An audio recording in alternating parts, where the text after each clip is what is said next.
Ya, dok. Saya mengucapkan terima kasih. Eh, Topik hari ini yang saya bawakan adalah single pulmonary nodule. Mungkin kalau kita mencari di literatur mungkin akan muncul solitary pulmonary nodule karena kebanyakan literatur itu menyebutkannya soliter dibandingkan single. Karena single padanannya lebih ke multiple, sementara kalau soliter artinya sendiri atau berkelompok.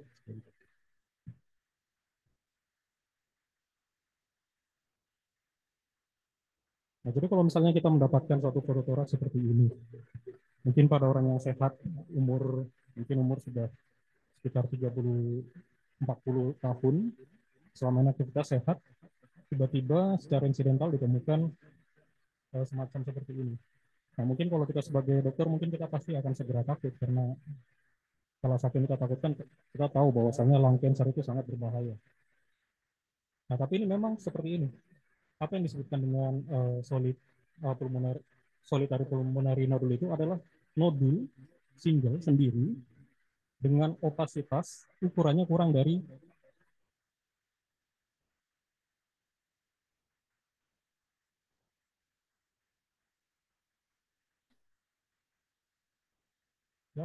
kurang dari 3 cm, dan kebanyakan itu memang jinak. Memang kebanyakan jinak. Tapi kalau misalnya dapat jackpot ternyata maligna, tentu kan akan sangat dirugikan sekali. Nah, biasanya diskret dan tidak tidak menempel pada pleura. Nah, kemudian jarang ditemukan adanya limfadenopati. Nah, apa masalahnya? Nah, kalau misalnya hanya single seperti ini, apakah perlu semuanya langsung dibiopsi? Apakah semuanya perlu harus di CT scan berulang-ulang untuk melihat perkembangannya seperti itu?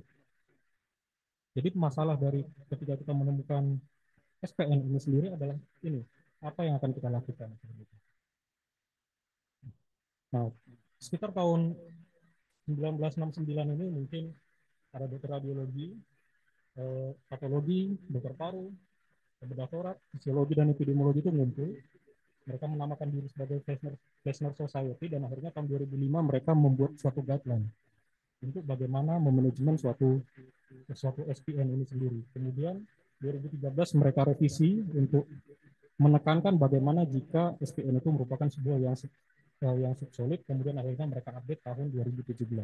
Dan ini yang masih sering dijadikan referensi sampai sekarang untuk guideline. Nah, apa saja sebenarnya etiologi untuk suatu SPN itu sendiri? Tadi kebanyakan adalah benign. Ya, kalau benign yang paling sering adalah suatu infeksius dari granuloma, bisa akibat Mycobacterium, Coccidioidomycosis, Histoplasmosis, yang paling sering tuberkulosis. Nah, kemudian kalau untuk suatu tumor benign, bisa hamartoma. Kemudian yang lainnya ini adalah suatu hal yang jarang. Kemudian kalau untuk suatu yang maligna sendiri itu paling sering adalah adenosea, kemudian squamous cell carcinoma, dan metastasis, bisa dari metastasis payudara, kolon maupun dari ginjal. Kemudian bisa small cell carcinoma. Jadi sebenarnya apakah SPN ini menyebabkan gejala? Tidak. Justru paling sering ditemukan secara insidental pada saat misalnya medical check up ataupun screening. Pada saat porotoraks itu sering ditemukan 0,1 sampai 0,2% pada populasi yang umum. Dan pada CT scan toraks, ya, kan jarang orang ya CT scan screening CT scan toraks seperti itu tidak ada. Nah, tapi misalnya dilakukan CT scan toraks bukan untuk masalah toraks, nah, bisa ditemukan sekitar 13%.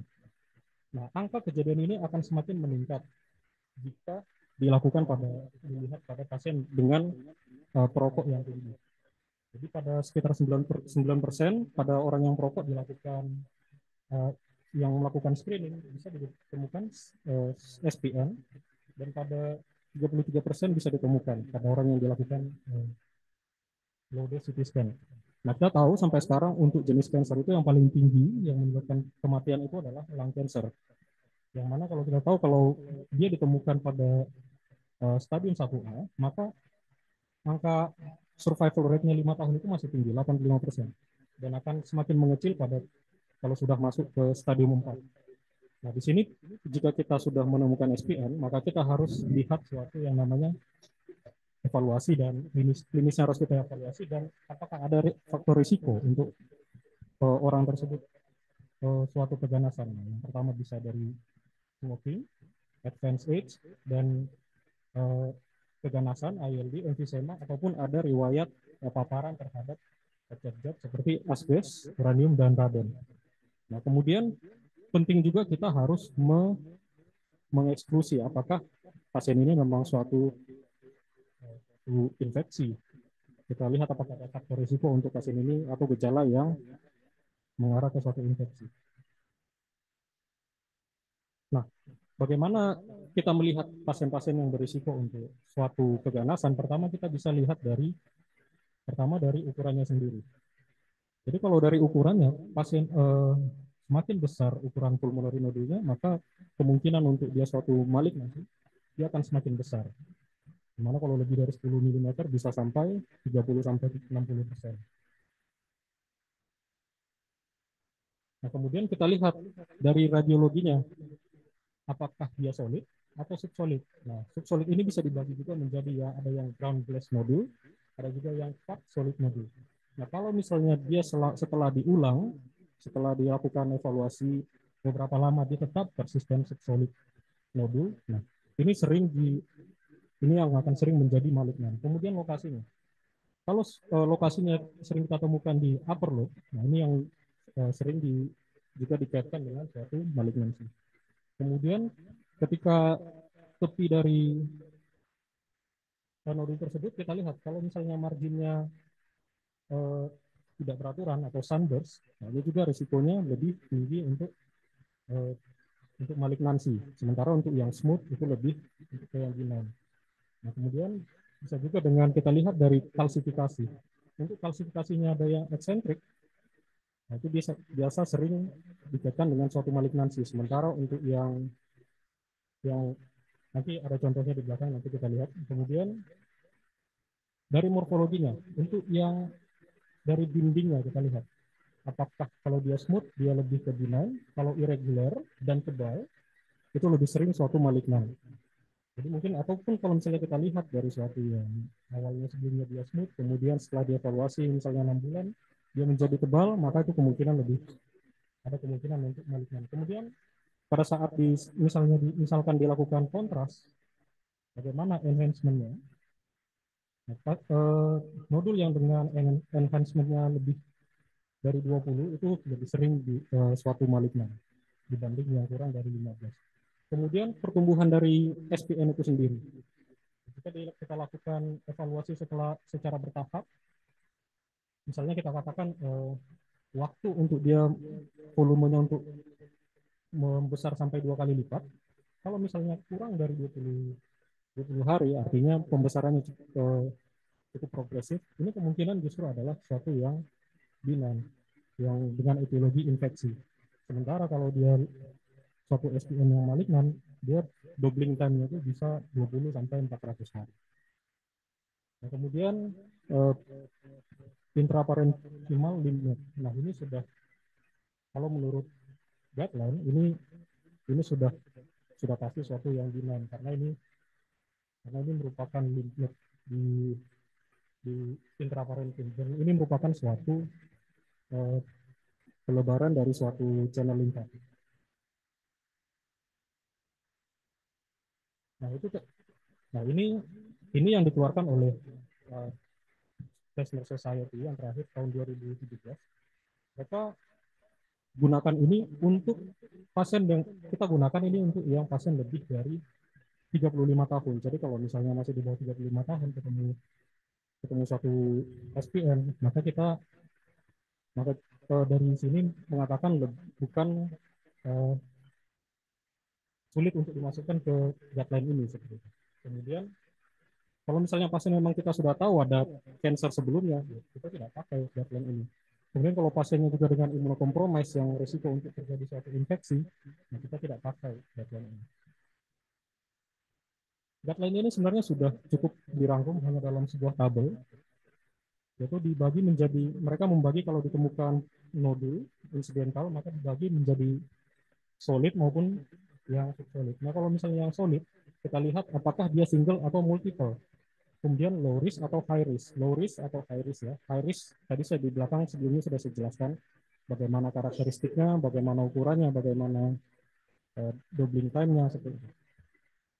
Nah, kemudian kalau misalnya low risk, ya kemudian mereka membagi ukurannya, ukuran dan volume, kurang dari 6 sampai 8, dan di atas 8. Jadi yang paling sering itu adalah kalau di atas 8 ini harus lebih sering dilakukan CT 3 bulan, 3 sampai 6 bulan. Nah, seperti itu. Nah, kalau misalnya kurang dari 6 dan low risk, bukan perokok, dan dari gambaran itu low risk, maka tidak perlu di follow up secara rutin. Nah, itu ini berikut yang single dan multiple.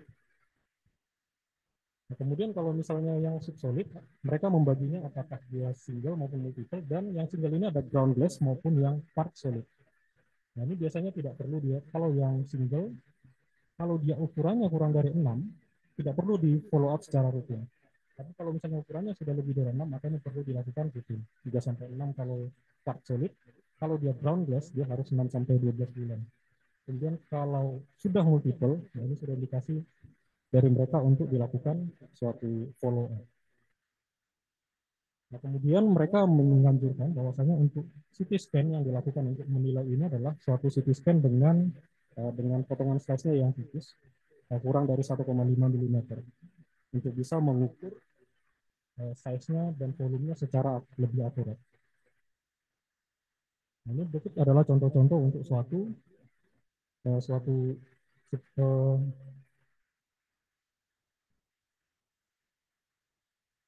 SPM.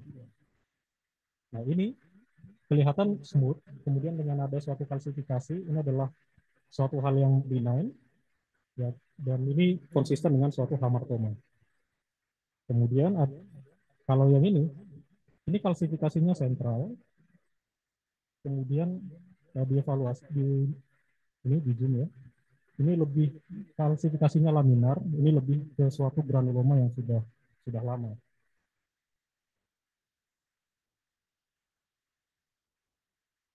Nah, ini kita lihat kalau misalnya ada yang seperti ini, ada part kistiknya. Nah, dan ada part solid. Ada bagian part solid, ada bagian yang nah sebagian solid gitu. Nah, ini bisa bisa kita curigai kita lihat perkembangannya untuk ke depan, apakah bisa ini suatu, kalau dia tetap part solid seperti itu, dia bisa suatu bisa suatu yang benign, tapi kalau dia berubah dia bisa jadi suatu yang malignan. Kemudian kalau misalnya ini diffusor, ini yang tadi disebut sebagai intraparenchymal lymph node, ini suatu hal yang benign. Kemudian nah ini juga sama ya, intrapulmonary lymph node, dan biasanya dia lebih ke perifer. Nah, kalau yang ini sudah kelihatan speculated modulnya. Nah, ini setelah dilakukan operasi ditemukan bahwasanya ini adalah suatu adenosine. Nah, kemudian kalau misalnya dia seperti ini, sudah ada ketebalannya seperti ini, dia awalnya tipis. Kemudian setelah ini tanggal 10 bulan 10, sebulan kemudian dilakukan lagi, sorry, ini tahun 2010, tahun 2011 di CT scan lagi, ternyata sudah menebal. Nah, ini ternyata suatu adenosine. Nah, kalau ini sudah multiple, nah ini kemungkinan suatu keganasan. Nah, ini merupakan suatu metastasis dari karsinoma tiroid. Nah, ini juga seperti ini. Awalnya tahun 2010 seperti ini, subsolid, kemudian ground glass, sorry. Ground glass, kemudian dia semakin kelihatan subsolid. Nah, ini suatu malignan. Ini ditemukan suatu adenokarsinoma. Nah, yang seperti ini juga. Nah, ini juga dia dari tahun 2010, 2012, 2013 dia semakin seperti ini irregular, maka ini suatu malignan. Ini temukan suatu adenokarsinoma.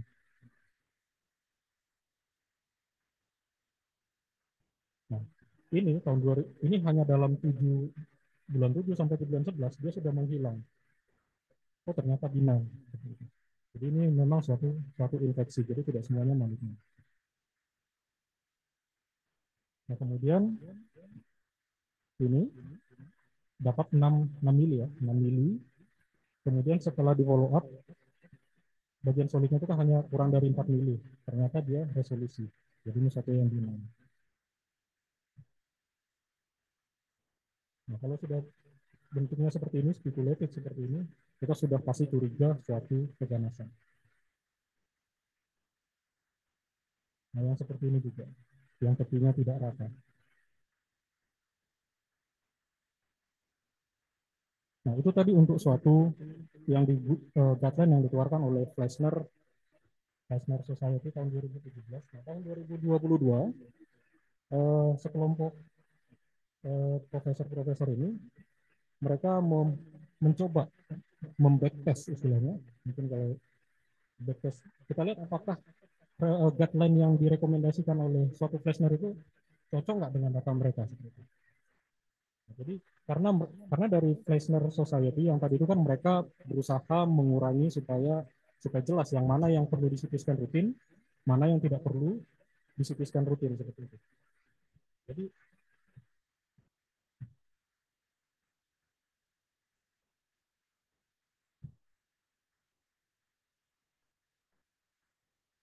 jadi mereka mau mencoba melihat dengan apakah konsisten dengan guideline yang dikeluarkan oleh Fleisner tahun 2017 tadi. Mereka masukkan ke data yang mereka punya. Ya, mereka punya banyak dana, bisa mengumpulkan data sampai ribuan. Nah, mereka coba dengan guideline tadi, apakah konsisten ketika setelah 6 bulan, apakah dia menjadi malignansi.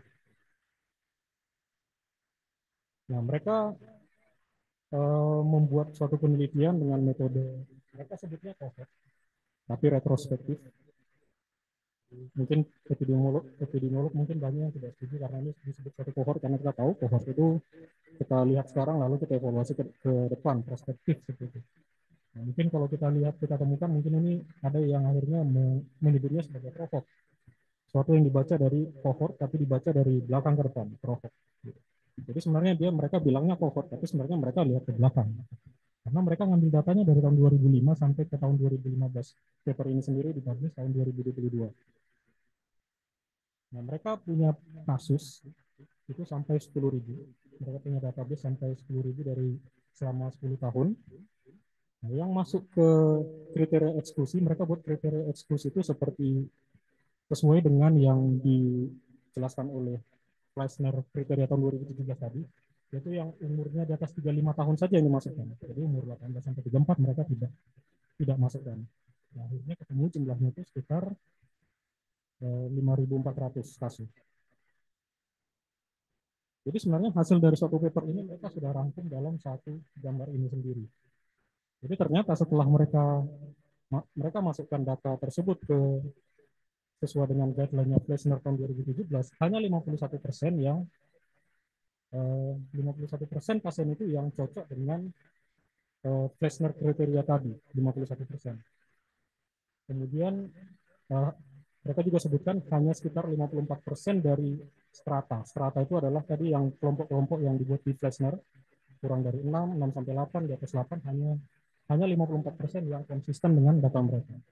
Tapi apakah kita harus segera mengikuti mereka ini? Nah, ini. Tapi ternyata setelah saya coba baca lagi lebih ini ke paper yang dikeluarkan oleh tahun 2022 ini, ternyata mereka lebih membuat stratanya itu ke sebuah yang pasien yang smoke dan non smoke gitu. Sementara kita tahu kalau dari Fleisner tadi kriterianya itu kriteria risiko tingginya itu ada banyak, bukan hanya merokok, tapi juga karakteristik dari nodulnya, kemudian dari eh, tadi sudah saya jelaskan. Nah, jadi mereka menemukan bahwasanya hanya yang kurang dari 6 pada yang single nodul yang sesuai dengan guideline. Sementara yang 6 sampai 8 itu tidak bisa mereka tentukan sesuai dengan guideline. Nah, seperti ini. Jadi hanya 51% yang sesuai dengan guideline menurut mereka, tapi ternyata mereka mengelompokkannya hanya dengan yang smoke non smoke. Sementara dari Fleisner Society tadi tidak ada membuat seperti ini. Nah, kemudian ini itu ternyata yang dari hasil mereka itu yang probability-nya untuk yang lung cancer itu adalah kalau misalnya lebih dari 8 mm untuk untuk orang yang non smoke dan 8 yang 8 juga untuk yang smoker. Nah, seperti ini. Ini jika ditemukan single dan ini kalau jika ditemukan multiple. Oke, jadi apa kesimpulan dari suatu yang terakhir ini? Nah, kita tidak bisa serta-merta dengan kalau menurut saya, karena mereka tidak membuat apa namanya, tidak membuat suatu, memasukkan semua faktor risiko Flesner 2017 untuk ke dalam guideline mereka. Saya ambil sumbernya. Terima kasih. Ya,